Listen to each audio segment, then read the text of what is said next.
Welcome to the beginner's guide for how to play Alpha Clash. In this video, we're going to cover everything from the board layout to turns, phases, rules, procedures, cards, abilities, triggers, everything that you need to know if you're just starting out playing Alpha Clash.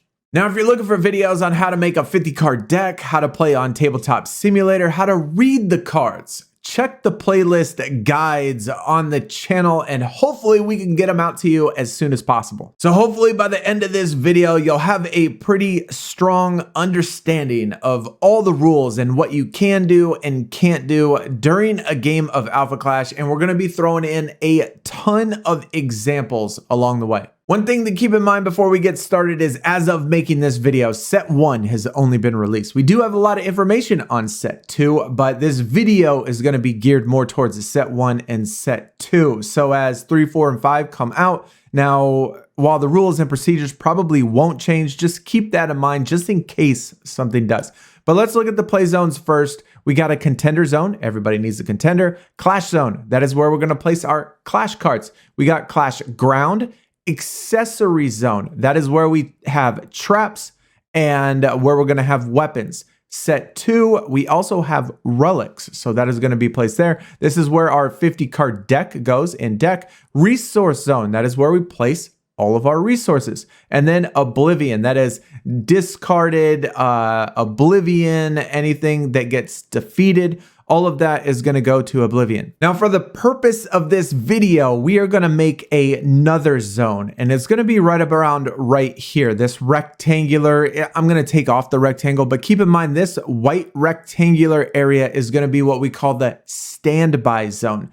Every single card that is played in this game goes initially into the standby zone, and I'm gonna tell you why as soon as we get there. So now that you're familiar with all of the play zones, let's put our 50-card deck in the deck spot. Let's put our contender in the contender zone. Now there are gonna be hundreds and hundreds of different scenarios when it comes to this game, and obviously we're not gonna be able to cover them all, but hopefully by the end of this video, you'll have a pretty strong understanding of the rules and the procedures and the phases. That way you can jump in and play with a friend. I also do want to mention that in the description, I will have a link for the exact rule book.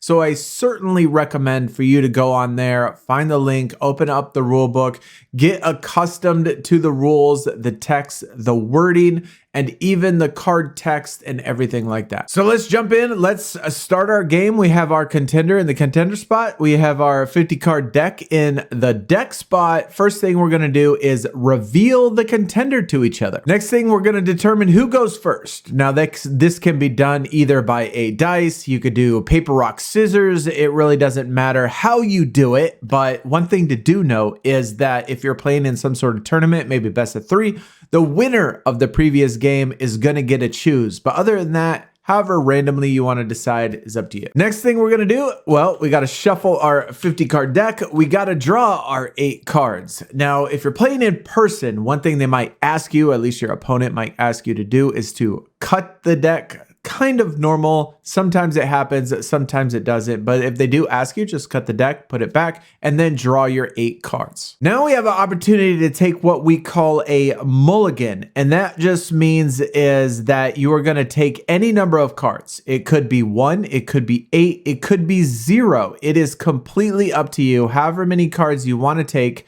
you can return those cards into the deck. And so in this particular case, we took 3 of our 8 cards back.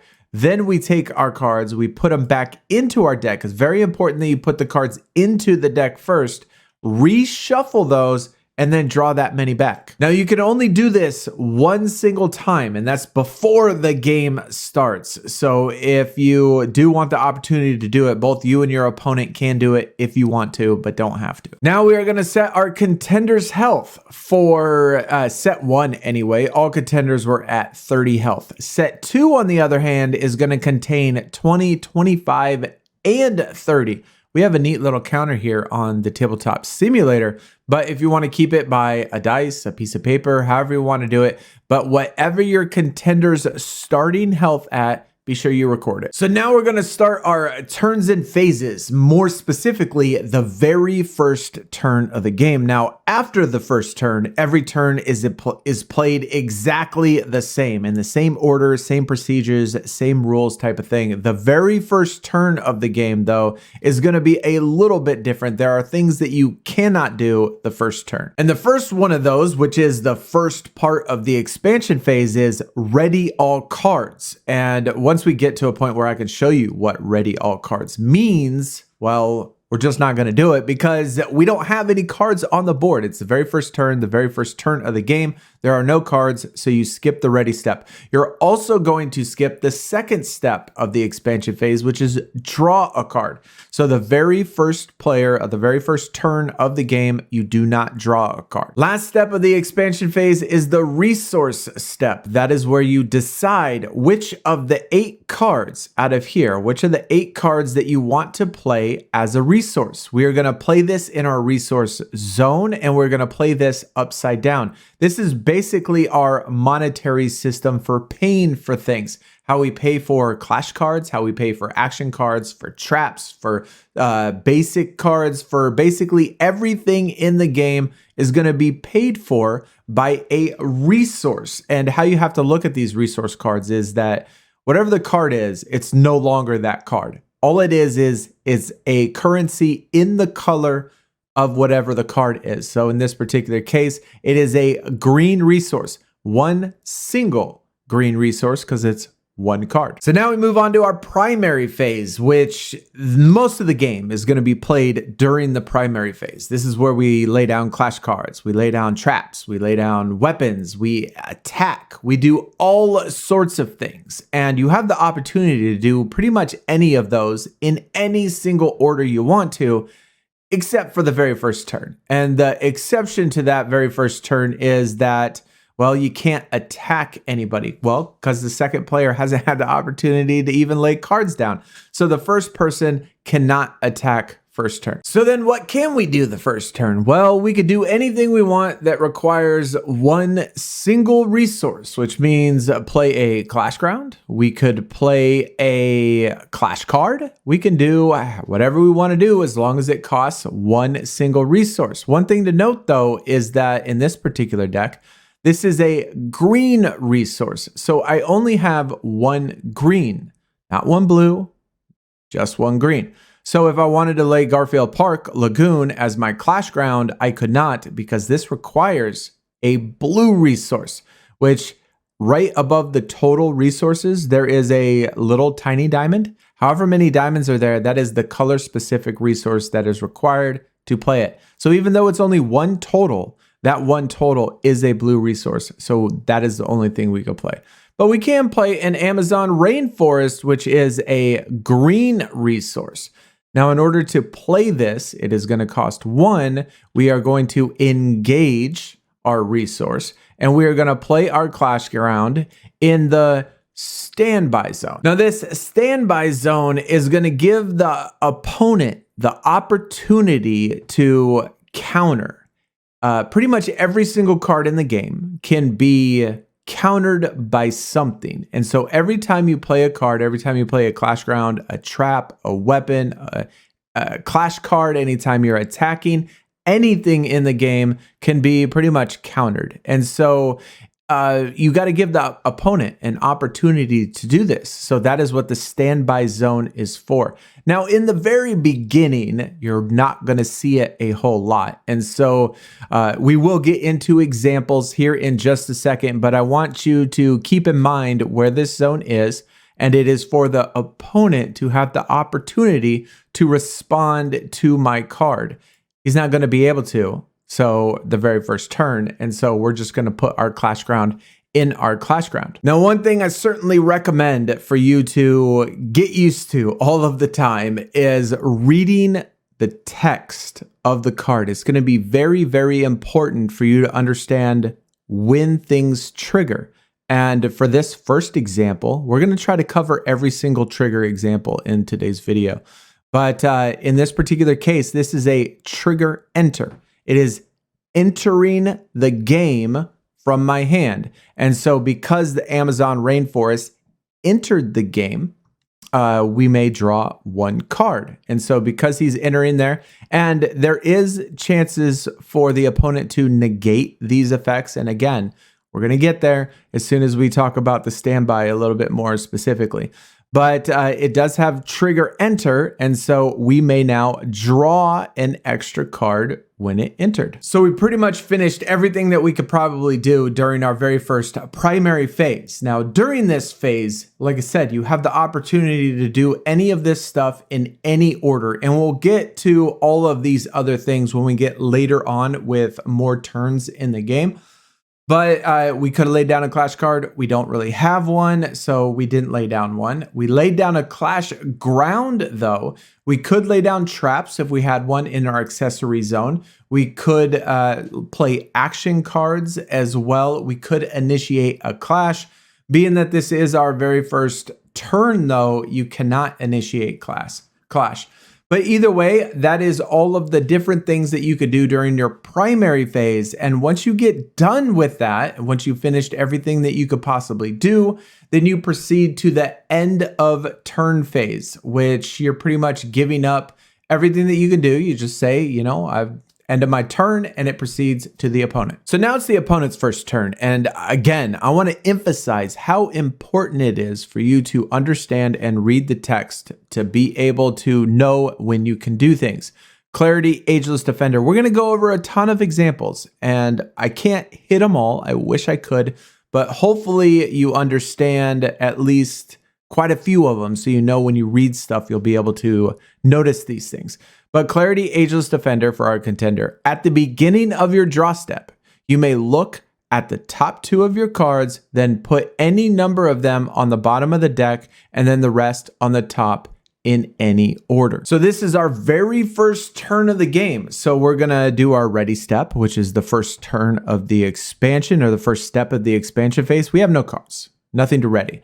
Second step is going to be to draw our cards. Now, because of the contender Clarity, she says that we can look at the top two cards of our deck. So that's what we're going to do. We're going to look at the top two cards of our deck. We see Foreseeing Fate, we see Solar Smash, and we have a choice. We could put any one of the cards on the top, or we could put any one of the cards on the bottom. Now, with Clarity, you can't keep the cards, but you'll know when you'll be able to draw it if you wanted a particular card. So Clarity has the opportunity to do that every single time. Now, I took both cards, I just put them at the bottom of the deck. It's nothing that I really cared about right now. But remember the very first turn of the game, the other person played Amazon Rainforest. During the draw step of each player's expansion phase, they may draw an additional card, then discard one card. So Clarity let us see what cards were going to be coming up. Amazon Rainforest, we're still in our draw step, which is the second step of our expansion phase.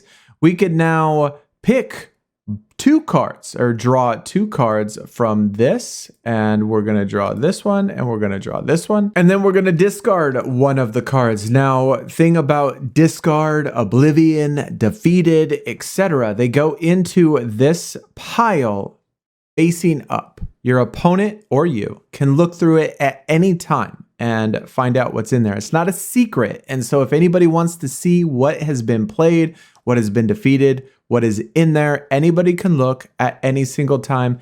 It is public information. So now moving on to our primary phase, and we're not going to do anything crazy just yet. I want to take a couple turns so we can understand again how to play.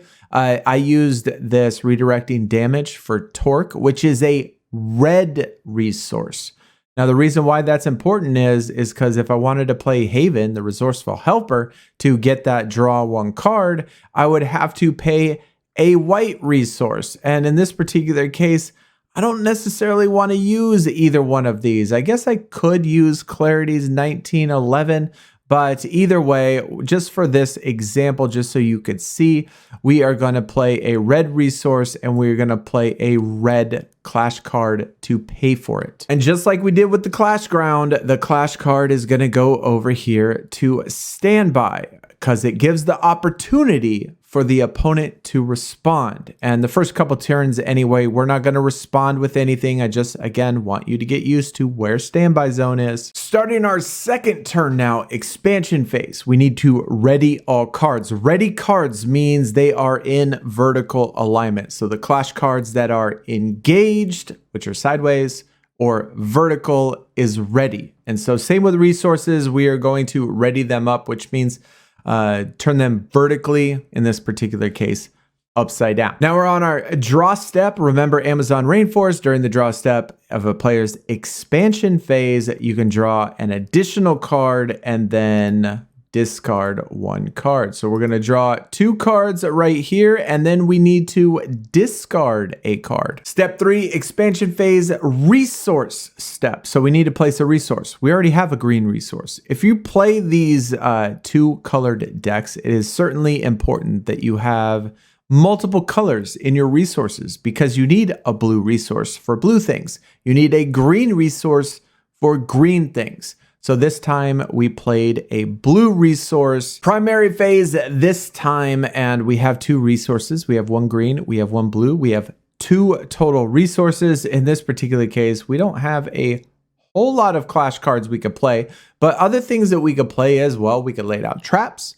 we could play weapons, we can play down clash cards, we could do action cards if we want to. Since it is our second turn, we can attack the contender, which means we can play action cards, which do a variety of things towards your opponent's clash cards or your contenders. We do have options. So first, let's talk about a trap. And so a trap, in any particular case, has to be played in the accessory zone before it can be activated. And so during our primary phase is when we are going to lay the trap in accessory zone, and you lay them face down. You don't pay for it because it's not activated.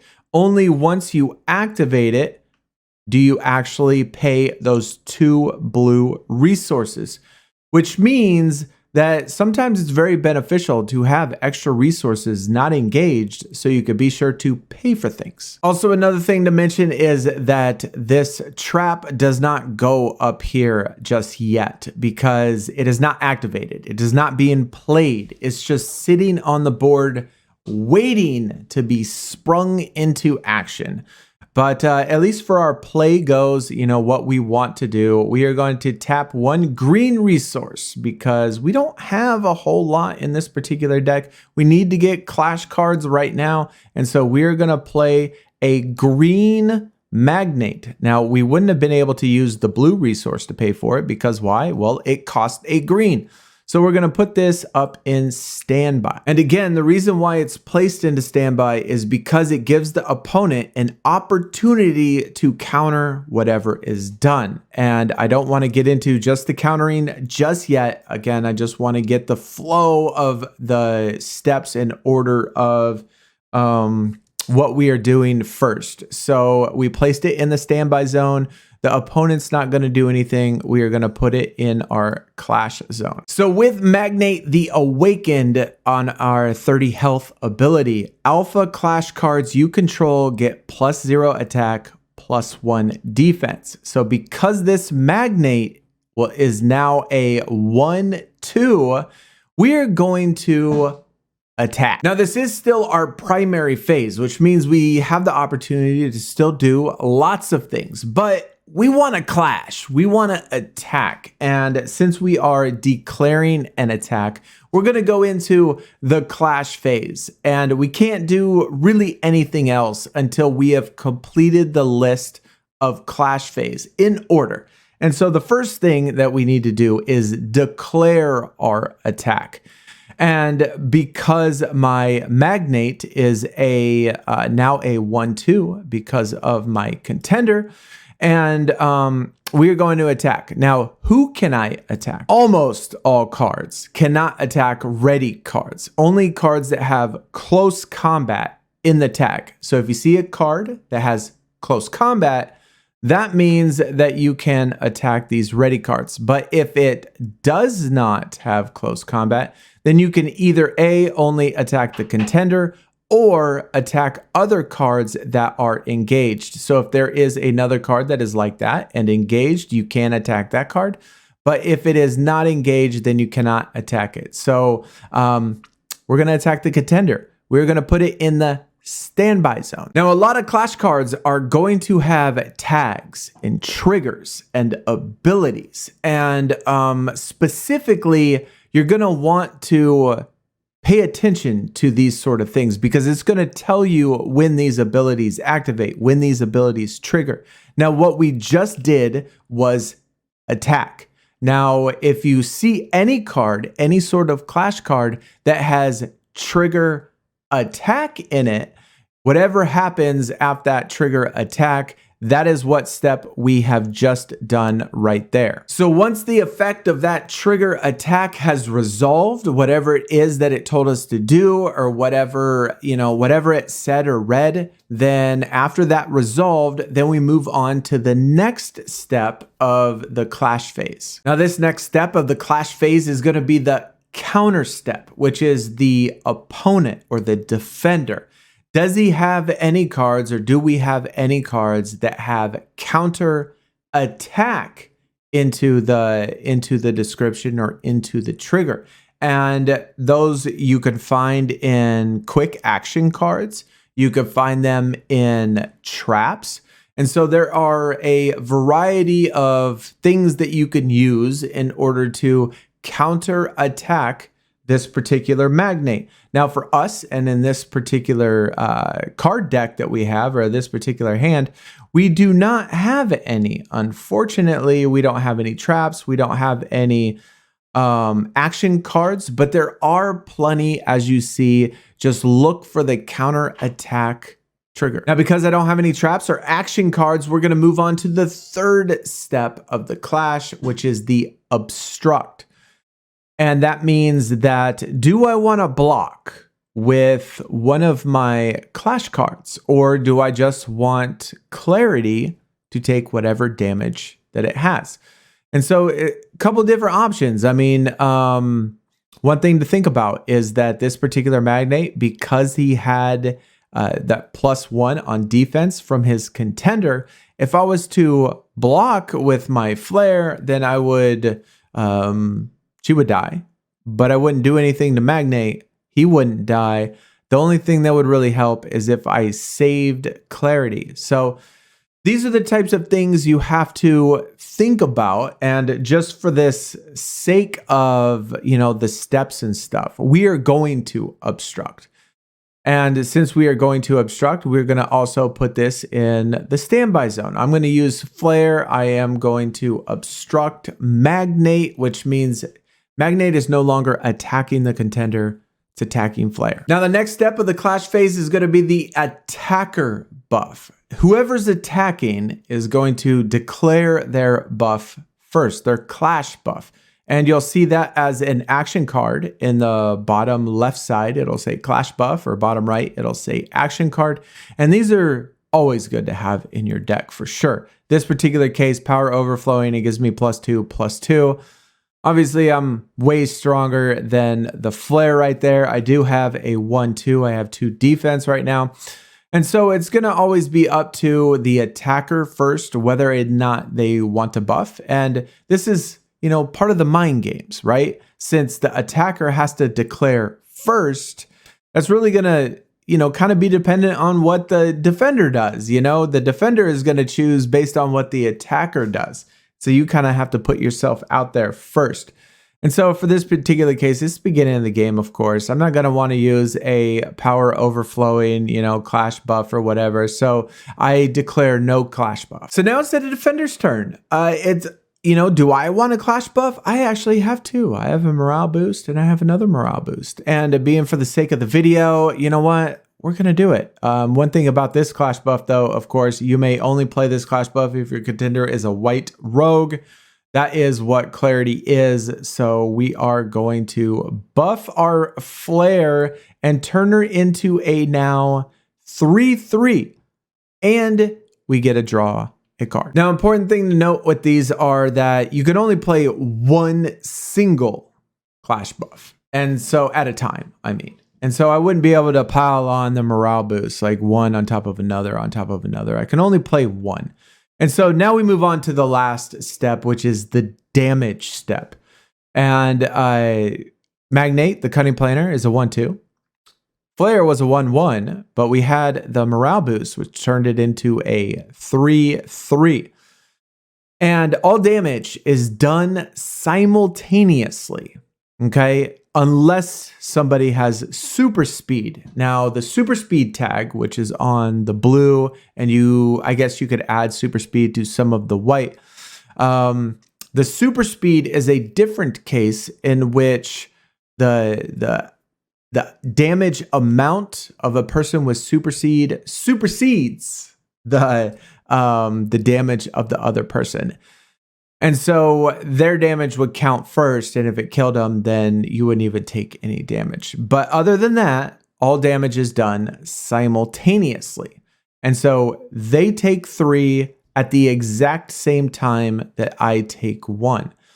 They die, I live. So now because they die and I use my morale boost, I'm going to put my morale boost in the Oblivion, and I'm going to put my Clash card. Since this battle has resolved, I am going to put my Flare back in the Clash zone. And then if there is another trigger, then that will resolve as well. So in this particular case, trigger defeat. Because Magnate was defeated, he then gets to draw 1 card. So we're going to take our Magnate, we're going to put him in the Oblivion pile, we're going to get to draw our 1 card for his defeat. But we're going to continue this back and forth type of thing, and those are the phases, those are the rules, those are the procedures, and we didn't hit every single example. We didn't hit every single, thing that you could possibly do. Menacing Magnate has breakthrough, which means when you do a clash, the leftover damage is going to go to the contender. It also has flight, which means that if you have flight, the card can only be blocked by intercepting or flight. There's a bunch of different tags. There's a bunch of different situations, hundreds and hundreds and hundreds of situations. I really hope that you take a look at the link in the description that has a list of all these, because I think if we were to cover every single situation, it would take forever. But hopefully at this point, you know the rules, the procedures, the steps, the phases, and everything that you have to do in order to complete the game. And hopefully at some point you get down to 0. And if you don't get down to 0, if whatever person runs out of cards first to draw, then they lose. So if your opponent, or if you run out of cards and you can't draw, then you automatically lose. So that is one of the conditions. Hopefully this helped you, and stay tuned for other videos that are hopefully not quite as long as this one, because I'm sure this one is really long. But hopefully it helped you, because there's so much content and so much to put in here and so much to say. If you are interested in learning how to play this game on the TTS, the Tabletop Simulator, go follow that link right there. And if you are interested in how to build a deck and how to do a lot of other stuff on Alpha Clash itself, we will get those videos out soon. I will see y'all next time.